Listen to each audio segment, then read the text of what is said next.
오늘 나누실 하나님 말씀은 시편 51편의 말씀입니다. 1절에서 19절까지 말씀 함께 저와 여러분이 교독하도록 하겠습니다.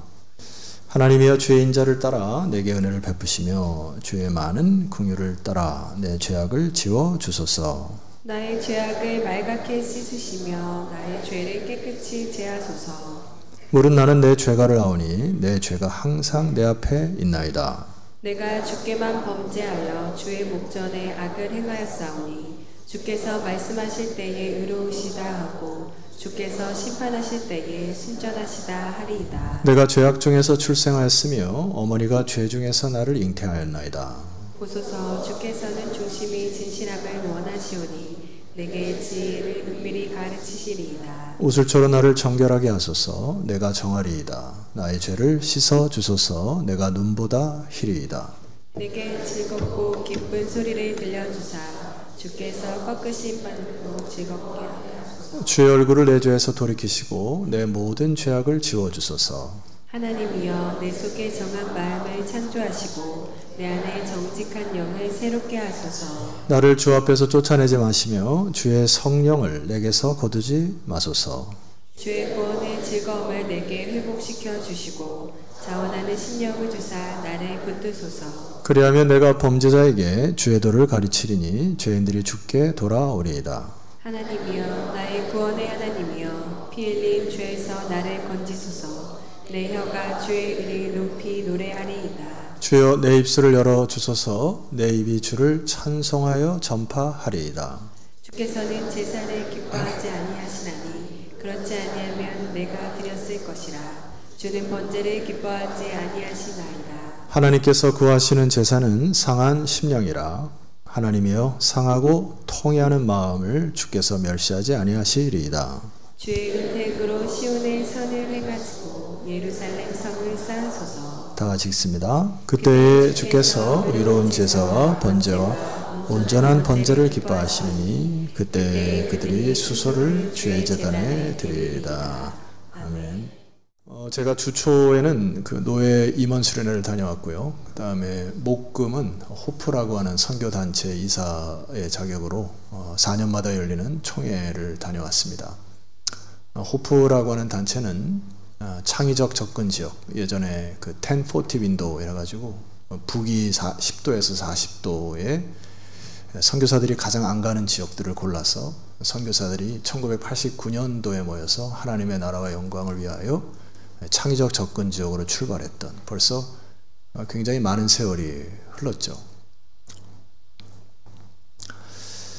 이 GMF라고 하는 단체 안에 네 가지 선교단체가 있습니다. GBT, 성경 번역 선교회, FMNC, 전문인 선교회, 그 다음에 호프, 그 다음에 또 하나가 GMP라는 단체가 있습니다. 참고적으로 말씀드렸고, GMF라고 하는 곳에 한 우산 아래 네 개의 단체가 모여서 함께 연합하는 아주 좋은 단체에 있습니다. 감동적이었던 것은 제가 마지막 호프나잇이라고 하는 마지막 밤에 30년 근속을 하시는, 그러니까 선교사로서 이제 은퇴를 거의 앞두고 또 은퇴하신 분들, 30년 하신 분들을 간단히 꽃다발 증정과 기념패를 드리는 그것으로 이사로서 이제 드렸는데, 다 역전의 용사들이죠. 그들이 서 있는 것만으로도 자기의 모든 인생을 다 드렸던 그 역전의 용사들 앞에서 좀 겸허한 마음이 들더라고요. 참 수고 많이 하셨다, 이런 마음이 들었는데, 또 하나의 감동의 순간이 있었습니다. 그것은 그 선교사 자녀들이 이제 함께 모여서 수련회를 하는 거거든요. 그러니까 MK라고 하는 건 이제 미셔너리 키즈라 해가지고 줄여서 MK라고 그러고, PK 그런 거는 이제 패스터 키즈라 해가지고 목회자 자녀 이렇게 서로 줄여서 얘기하는데, 제가 곳곳에 MK 이렇게 얘기할 때 그냥 알아들으시면 되겠습니다. 아셨죠? 그래서 그 MK들이 청년들의 헌신, 그 다음에 그 먼저 자라난 MK들이 이제 아이들에게 찬양을 가르치고 연극을 가르치고 이렇게 발표하는데, 중등부 아이들의 발표 시간이 되는데 기대가 되더라고요. 얘네들이 어떻게 했을까? 여러분 중2 아시죠? 안 통하는 거 아시죠? 얘네들은 어떻게 할까? 이제 기대가 되는데, 얘네들의 순서는 뭐였냐면은 수련회 기간 동안에 자기가 원하는 사진을 찍어가지고 사진 컨테스트를 한 겁니다. 그래서 그 사진에 의미를 담아다가 발표하는 시간인데, 정말 감동이었어. 그래서 얘가 급히 사진을 찍느라고 사진이 좀 안 나왔는데 잠깐 두 카트만 여러분에 보여드리도록 하겠습니다. 첫 번째 아이가 찍은 사진과 글인데 죄송합니다. 제가 사진작가가 아니라서 이 민들레 사진을 찍어가지고 그 아이가 이제 저기다가 자기가 글을 써서 발표한 건데, 나의 삶은 민들레 같다. 바람에 실려 떠나지만 그 어디서든 꽃을 피운다. 중학교 2학년 아이가 쓴 글입니다. 이게 순간적으로 굉장한 감동이 저한테 몰려왔어요. 두 번째 작품을 보시면 좋겠는데, 다른 사람들의 삶이 꽃처럼 예쁘게 피어날 수 있도록 돕는 나의 MK3이라는 글로 저것을 아이가 또박또박 설명을 하더라고요. 여러분, 무엇이 느껴지고 무엇이 생각되십니까?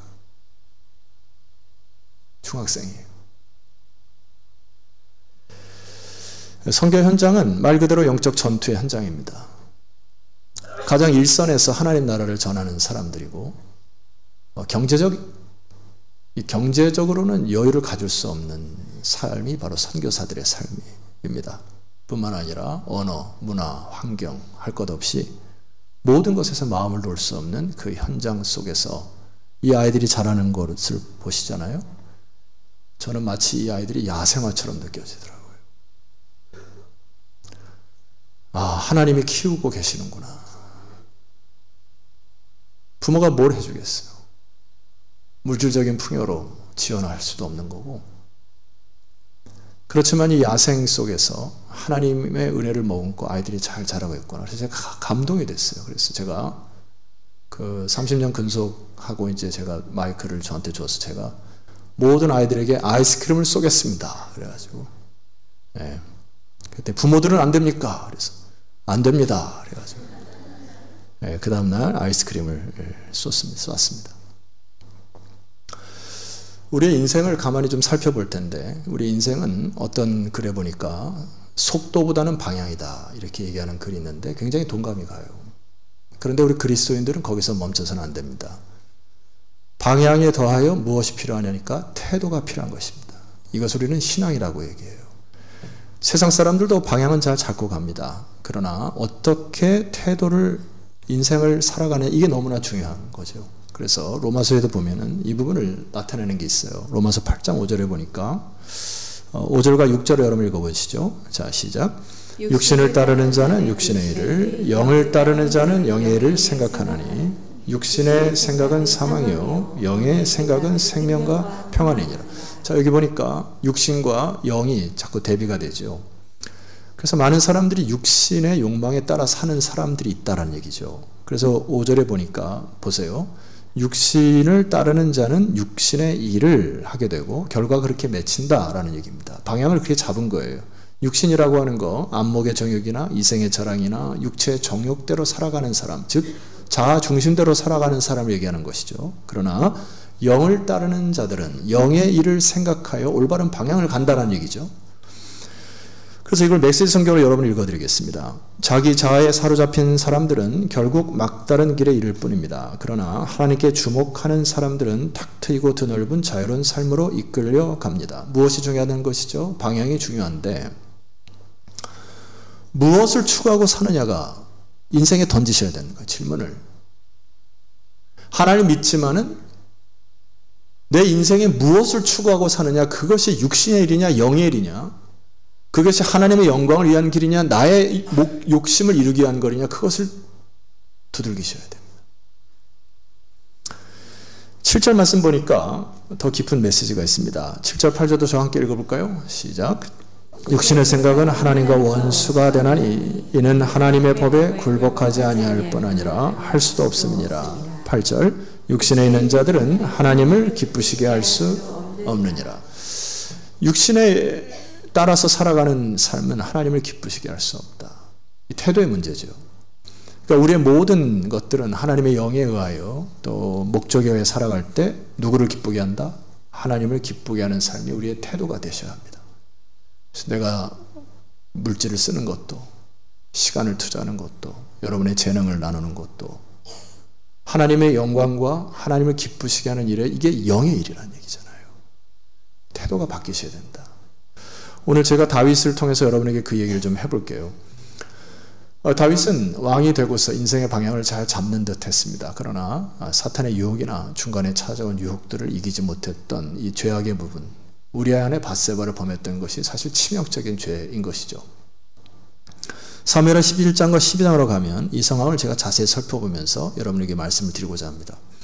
사무엘하 11장 1절 말씀 보니까 제가 읽습니다. 그 해가 돌아와 왕들이 출전할 때가 되매, 이게 지금 상황을 이렇게 표현하는데 이게 무슨 상황이죠?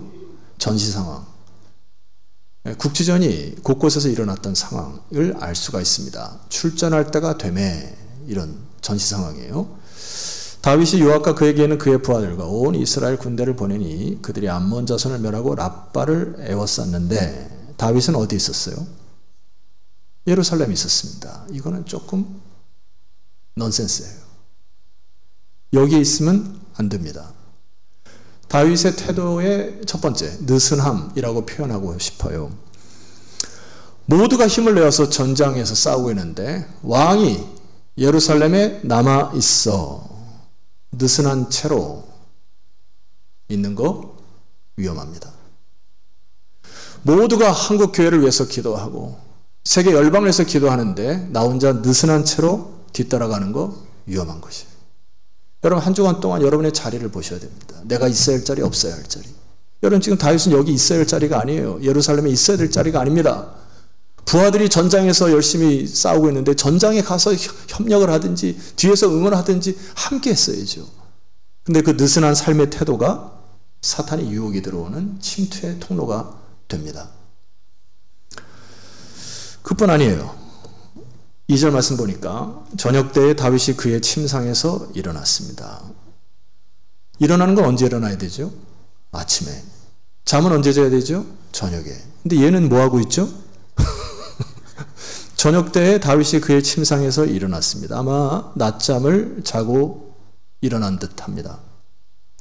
여기는 낮잠을 잤다 이렇게 표현하면 안 되고 낮잠을 쳐잤다 이렇게 얘기를 해야 되겠습니다. 위기의식이 사라진 것입니다. 위기의식이 사라지니까 안일함이 찾아온 것입니다. 제가 이 호프에서 이제 선교사님들하고 곳곳에서 이제 대화를 했는데 히브리 대학 교수분이 이제 추방을 당해가지고 한국에서 이제 한국에 대해서 교수하는 분이 계시더라고요. 이제 거기서 오래 한 20년 넘게 사셨기 때문에 지금 예루살렘에 대한 어떤 그 전쟁에 대한 부분 이런 것들을 이제 소상히 들을 수가 있었는데 이분이 이제 히브리 대학 교수로서 느끼는 것은 세계가 위기 속에 있다. 미국과의 어떤 전쟁부터 시작해서 육가 전쟁부터 시작해서 이 모든 것들이 자기가 현장에 있어 보니까 마치 이제 마지막으로 달려가는 것 같은 위기감을 느낀다 이렇게 얘기하더라고요. 여러분 죄악의 형태가 뭐죠? 안일함입니다. 함께 모여서 기도하고 연합하고 깨어 기도할 때에 여러분 축 처져서 기도하지 않고 함께 동의하지 못하면 위험합니다. 다윗이 이것을 틈을 탄 거예요. 사탄이. 하반절에 보니까 왕궁 옥상에서 거닐다가 그곳에서 보니 한 여인이 목욕을 하는데 표현이 이렇게 되어 있어요. 심히 아름다워 보이는지라. 옥상에서 봤을 때 그 여자의 얼굴이 보였을까요? 안 보였을 것 같아요. 그런데 실루엣 하나 걸쳤는데 이 다윗이 마탱이가 간 겁니다. 그래서 실루엣 하나 걸쳤는데 그 여인의 모습이 심히 아름다워서 빠져버린 겁니다. 어디서 많이 듣던 소리 아니죠? 듣던 소리죠? 사단이 선악과를 통해서 그 선악과가 보암직도 하고 어떻게 해요? 먹음직도 하다. 사탄의 유혹입니다. 성도 여러분, 내 눈에 들었다고 해서 다 사재기를 하시면 안 됩니다. 여러분의 눈에 보기 좋다고 해서 소유의 욕망을 채우셔서는 안 돼요. 내가 눈에 들었다고 해서 그것을 함부로 선을 넘으셔서는 안 됩니다. 사탄의 유혹입니다. 정확하게 성경은 안목의 정욕이라고 얘기를 해요. 하나님의 경고의 메시지가 있습니다. 3절 말씀 보니까 이 부분을 이렇게 읽어야 돼요. 제가 읽어보겠습니다. 다윗이 사람을 보내 그 여인을 알아보게 하였더니, 꼬실레이션이죠. 그가 아뢰되 그는 엘리암의 딸이요 햇사람 우리아의 아내 밧세바가 아닙니까? 이렇게 이제 다윗에게 얘기하는 거예요. 이게 무슨 얘기입니까? 제가 지금 말꼬리를 올렸죠. 왜 올렸을까요? 왕이요, 당신의 충신 우리아의 아내 밧세바입니다. 이거를 깨우치는 거예요. 함부로 왕이요 잘못됐습니다 이게 아니고, 왕이요 한번 제고해 주십시오 라고 하는 음성입니다. 여러분, 때로 하나님이 우리가 죄악을 지을 때 이런 음성이나 혹은 양심의 찔림이나 이런 것을 주실 때가 있어요. 무시하면 안 됩니다. 여기서 돌이켰어야 돼, 다윗이. 아, 그래, 충신이었구나. 내가 함부로 그 여인을 탐할 수 없구나. 이게 성령의 메시지 아니에요? 근데 그것을 무시하니까 일사천리로 불길이 번지듯이 다윗이 걷잡을 수 없이 혼돈으로 빠져버립니다. 그래서 비로소 하나님이 나단을 보내시죠. 그래서 나단을 통해서 하나 예를 들지 않습니까? 여러분 아시다시피 예를 듭니다. 왕이요, 한 부자가 행인이 왔는데 이제 환대를 해야 되는데, 그냥 자기에 있는 양을 잡지 않고 저 가난한 자의 양을 뺏어다가 그 행인을 환대했습니다. 어떻게 하면 좋을까요? 그랬더니 다윗이 뭐라고 얘기하죠? 여호와의 살아계심을 두고 맹세하노니 이 일을 행한 사람은 마땅히 죽을지니라 하니까 나단이 그냥 지체 없이 당신이 그 사람이라 이렇게 얘기를 합니다. 하나님의 음성이죠. 다윗이 여기서 망치로 한 대 맞은 것 같았을 것 같습니다. 내가 그 사람이었구나. 여러분, 하나님의 말씀이 들리는 게 축복이에요. 주일날 여러분의 말씀을 삼하는 것이 축복입니다. 그 말씀이 여러분의 심정을 파고드셔야 돼요. 우리는 보통 어떤 일이 발생되면은 주로 남 탓을 합니다. 그리고 그 상황을 모면하기 위해서 가진 이유를 다 대요. 그리고 나서 상처가 있는 채로, 봉합이 안 된 채로, 관계가 수틀린 채로 그냥 몇 죽은 몇 때리곤 계속 갑니다. 여러분, 위험합니다. 그렇게 가시는 거 아니거든요.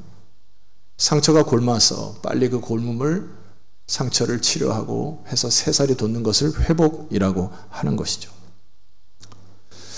감사한 것은 제가 이제 호프 폐예배를 준비를 하면서 일주일 전에 이제 폐예배를 다 준비를 하고 기도를 준비를 했습니다. 왜냐하면은 제가 이제 호프를 이제 12년째 이사를 하는데 사실 역전의 용사들이 굉장히 많아요. 그러니까 거기에 보면 히브리대 교수도 있고 각종 전문가들이 다 있습니다.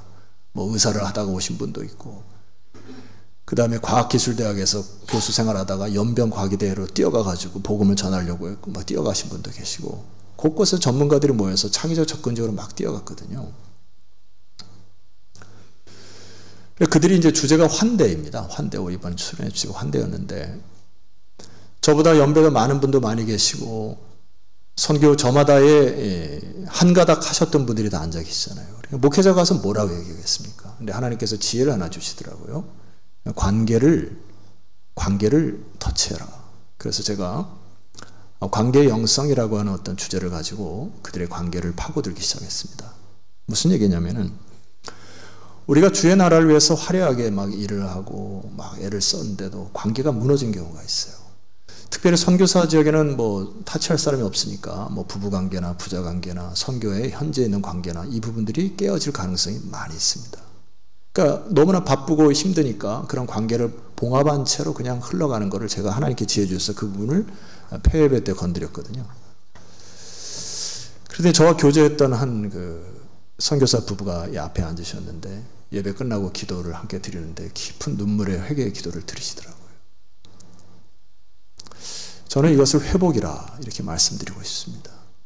축복입니다. 그것이 우리가 하나님 앞에서 보란듯이 사역할 수 있고 보란듯이 다른 사람에게 내 생활을, 내 인생을 소개할 수 있지만 집중적으로 하나님과의 관계나 부부와의 관계, 부자 관계가 무너진 채로 그냥 허울 좋은 모습으로 살아가는 사람이 얼마나 많이 있습니까? 사랑하는 반석의 성도 여러분, 오늘 말씀을 통하여 여러분의 깊은 죄악의 뿌리가 타버리는 이 아침 되었으면 좋겠습니다. 그것을 회복이라 얘기해요. 오늘 1절 말씀 보니까 이 다윗이 이렇게 선포합니다. 우리 1절 말씀 읽을까요? 시작. 하나님이여 주의 인자를 따라 내게 은혜를 베푸시며 주의 많은 긍휼을 따라 내 죄악을 지워 주소서. 여기 하나님이여 라고 부를 때 이거는 히브리어 보니까 엘로힘, 나의 능력의 하나님이여, 축이 회복되는 것이 보입니다.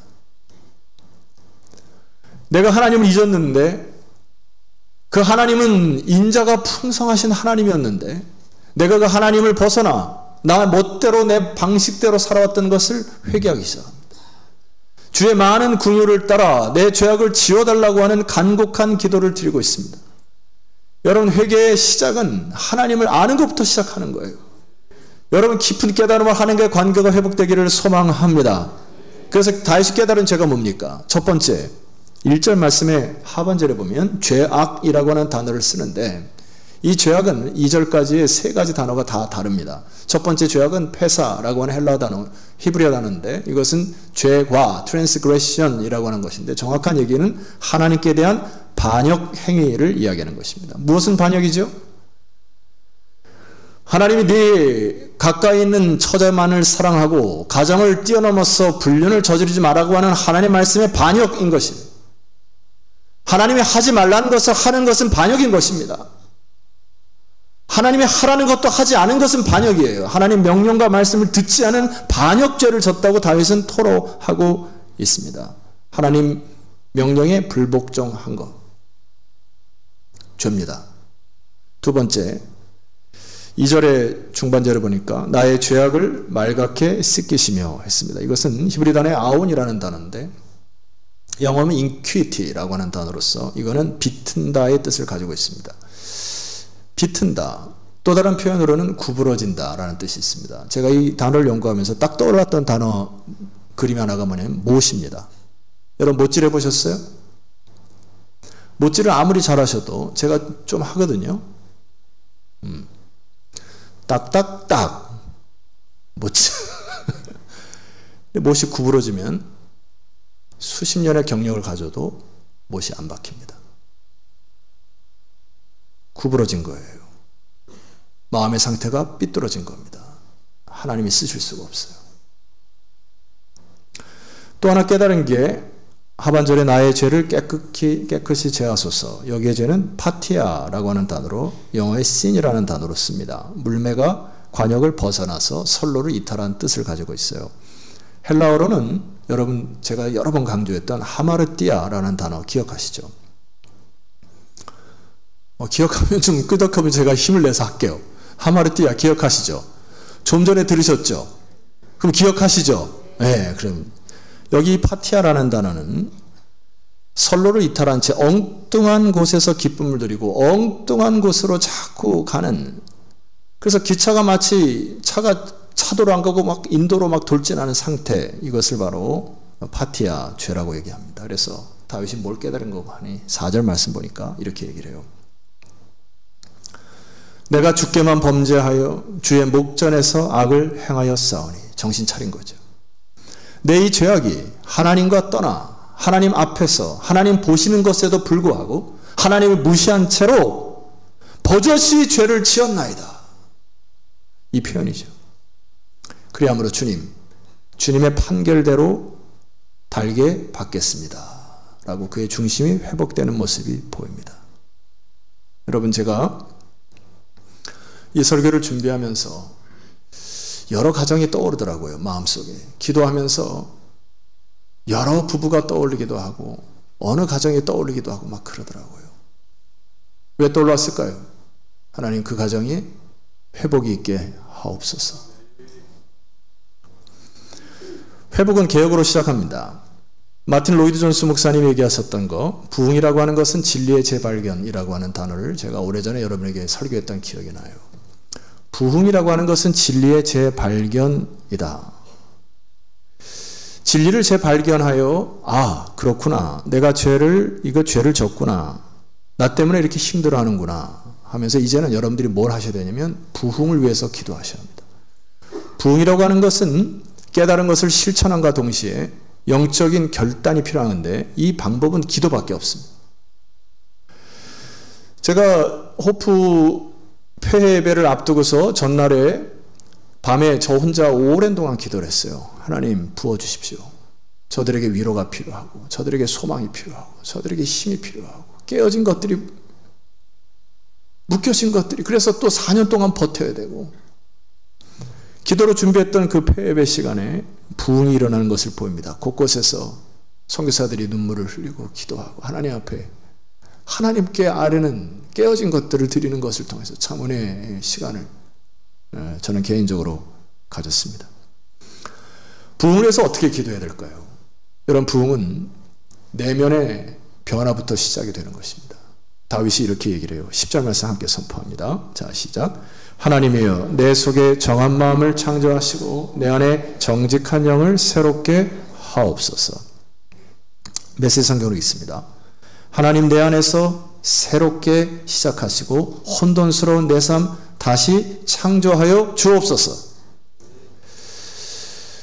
겉으로 신앙생활 잘하는 척 하시면 안 됩니다. 평화가 있는 척 해서도 안 돼요. 그냥 있는 모습 그대로 주 앞에 나오셔야 합니다. 그리고 이렇게 기도하셔야 돼요. 하나님 내 마음에 내 속에 정한 마음을 창조하여 달라고.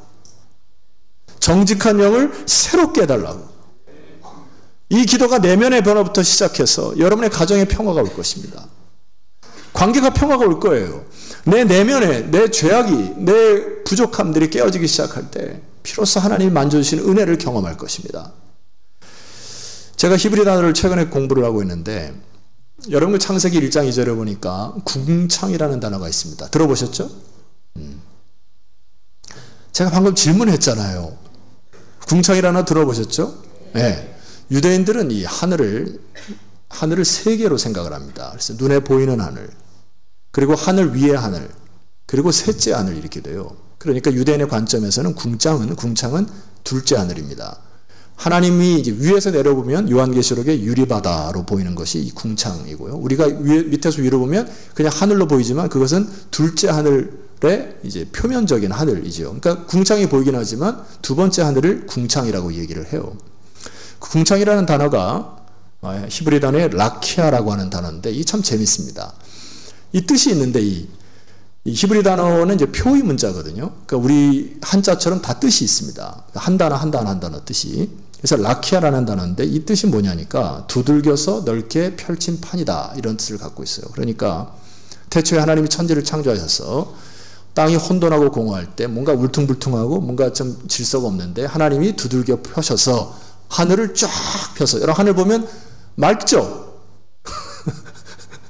제 아내가 하늘 보면 너무나 좋아해요. 그래서 하늘이 이렇게 맑게 펼치는 모습, 그 다음에 뭐 구름이 오는 때, 그 다음에 뭐 석양이 질 때 그러면 톤이 올라갑니다. 이러면서 막 하늘 보면서 그렇게 좋아해요.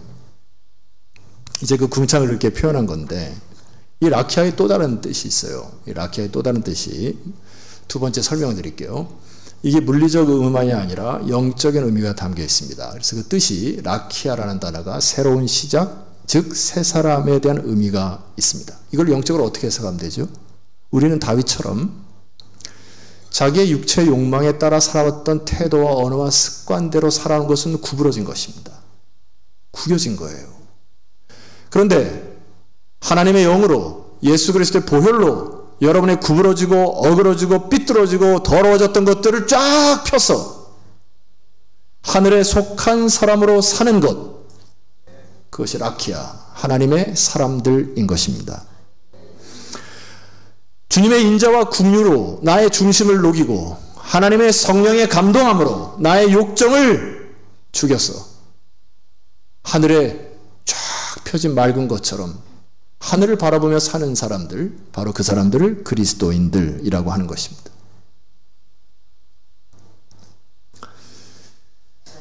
말씀을 준비하면서 몇 가정이 떠오르더라고요. 하나님 이 예배를 통하여 그들이 새 사람으로 궁창에 빛나는 가정으로 바꿔주시옵소서. 여러분이 기도하셔야 합니다. 두 번째, 다윗의 중심의 회복이 있습니다. 제가 있습니다. 주께서는 제사를 기뻐하지 아니하시나니 16절입니다. 그렇지 아니하면 내가 드렸을 것이니라. 주는 번제를 기뻐하지 아니하시나이다. 이것을 깨달은 거예요. 천천의 순양이나 만만의 강수와 같은 것을 하나님께 드릴 수 있음에도 불구하고 자기가 너무 형식적 예배를 하나님께 드린 것에 대한 회개입니다. 하나님에 대한 예배는 겉으로 우리가 화려하게 앉아있을지라도 속 안에 있는 내면이 회복되지 않으면 하나님 받으시 못한다는 걸 깨달은 것입니다. 그래서 17절에 이렇게 하나님께 기도합니다. 10절 함께 선포할까요? 자, 시작. 하나님께서 구하시는 제사는 상한 심령이라. 하나님이여 상하고 통회하는 마음을 주께서 멸시하지 아니하시나이다. 첫 번째, 상한 마음. 상한 마음, 상한 과일, 상한 생선. 여름에 오늘 아침에 어저께 토마토가 상해가지고 쳐다보기도 싫고 냉장고에 넣지 않은 생선들을 이렇게 버젓이 이렇게 있다 보면은 생선이 상하면 그냥 콧찡그리면서 가잖아요. 다윗이 자기가 그 상황임을 안 것입니다. 하나님, 내 자신이 하나님 앞에서 부패했습니다. 스스로 이것을 회복하기가 어렵습니다. 자기의 무능함을 하나님 앞에 토하는 것이죠. 통이라는 단어는 뭡니까? 통이라는 단어를 제가 찾아보니까 이거는 완전히 부서지고 쪼개지고 바스러지는 것을 얘기합니다. 그러니까 하나님 없이 자기가 세운 왕국, 자기의 자아의 욕망으로 세웠던 상아탑들이 이제 하나님 앞에서 자기의 자존심, 자만심이 간간히 잘잘이 부서지는 것을 경험하는 것 은혜입니다. 하나님 그 마음을 기뻐하세요. 메시지 성경으로 있습니다. 주께서는 신용만 하는 것을 기뻐하지 않으시고 완벽한 연기라도 달가워하지 않으십니다. 여러분, 겉의 모습이 중요한 게 아니라고요. 내 자만심이 산산이 부서진 순간 내가 하나님을 경배하기를 배웠습니다. 깨어진 마음으로 사랑할 각오가 된 그 사람은 잠시라도 하나님 관심 밖으로 밀려나지 않습니다. 이 다윗이 회복의 키가 뭐죠? 주의 인자를 따라 여전히 그 자리에 계신 하나님의 인자를 묵상하기 시작합니다. 주의 많은 긍휼을 따라 하나님의 그 긍휼의 많으심으로 자기의 연약한 긋는 모습 그대로 나가는 거예요. 하나님, 내 마음을 만져주시고 내가 저 사람을 사랑할 수 있는 힘을 주시고 우리 가정 안에 샬롬을 주시고 내가 상하고 통회하는 마로 주 앞에 서겠사오니 내 나를 변화시켜 주옵소서. 네가 그 사람이라. 누구에게 손가락질하는 인생이 아니고 하나님, 내 자신이 변하여 우리 가정 안에 샬롬이 회복되기를 소망합니다. 이 마음으로 하나님께 서는 사람, 그 사람 하나님이 기억하실 것입니다. 안타까운 것 하나는 제가 영월이라는 지역을 이제 처음 갔어요. 근데 그 시스타라고 하는 어떤 시스타 가수 아니고 시스타 동강이라는 리조트 이런 데 가는데 거기 이제 동강이 이렇게 흐르는데 너무 아름답더라고요. 근데 너무 더워서 물이 가뭄이 쩍쩍 말라가지고 그 동강에서 뭐 하죠? 청년들이 래프팅을 하는데 지금 래프팅이 다 죽었습니다. 산업이. 여러분, 사실 우리 비를 위해서 하나님께 기도를 해야 되는데 강물이 말라버리니까 푸릇푸릇한 산천 초목이 서서히 시들어가는 것을 보여요. 하나님의 인자와 긍휼이 메말라 버리게 되면 여러분들 겉은 있으나 죽은 것입니다. 거기에 은혜의 강수가 흘러서 청년들이 막 래프팅하는 모습 기대가 되지 않아요? 산천 초목이 그 은혜의 강수로 막 춤을 추는 모습이 기대가 되지 않습니까? 하나님, 이 땅에 7.14나 이런 기도 연합을 왜 시키는지 저는 이해가 갑니다. 전 세계 곳곳에서 사실 복음의 갈급함들이 있는데 마치 가뭄처럼. 사랑하는 반석의 성도 여러분, 다시 기도를 회복하기를 소망합니다. 그래서 은혜의 강물을 흘려가시죠. 그래서 그 안에서 영혼들이 뛰어나고 아이들이 막 춤을 추고 하는 모습들을 보셔야 될 거 아닙니까? 자리에서 일어납시다. 다윗이 하나님 앞에 중심이 회복된 이후에 그의 중심이 회복되어 기도가 확장됩니다. 18절 말씀 보실까요? 저를 따라 합시다. 주의 은택으로 시온에서 선을 행하시고 하시고 예루살렘 성을 쌓으소서. 예루살렘 성을 쌓으소서. 이게 무슨 기도입니까? 시온, 하나님의 임재, 하나님의 영광을 사모하는 그 시온이 회복되게 하셔서 하나님 그 시온이 나를 통하여 선이 이루게 하옵소서. 이 기도 제목이에요. 하나님 예루살렘 성을 쌓으소서. 하나님의 평강의 도시, 하나님의 임재 도시, 하나님의 사람들이 평강을 흘려보내는 하나님의 성을 쌓아 주시옵소서. 하나님이 지킬 때 여러분의 자녀가 안전할 줄 믿습니다. 순서를 바꾸셔야 되죠. 내가 지키려고 하시면 안 됩니다. 우리 시간에 하나님 앞에 기도하는 마음으로 이 찬양을 드리시기를 소망합니다. 우리 시간 기도할 때 하나님 앞에 정직해지십시다. 우리 가슴에 손을 얹거나 손을 들고 하나님, 내 이 부분이 참 해결이 안 됩니다. 내가 육신의 정욕과 죄악의 정욕으로 빠졌던 부분이 있는데 돌이키기가 어렵습니다. 하나님, 내 안에 정한 마음을 창조하시고 정직한 영을 새롭게 하여 주시옵소서. 하나님의 은혜의 강수가 흐르는 우리의 가정이 되게 하여 주옵소서.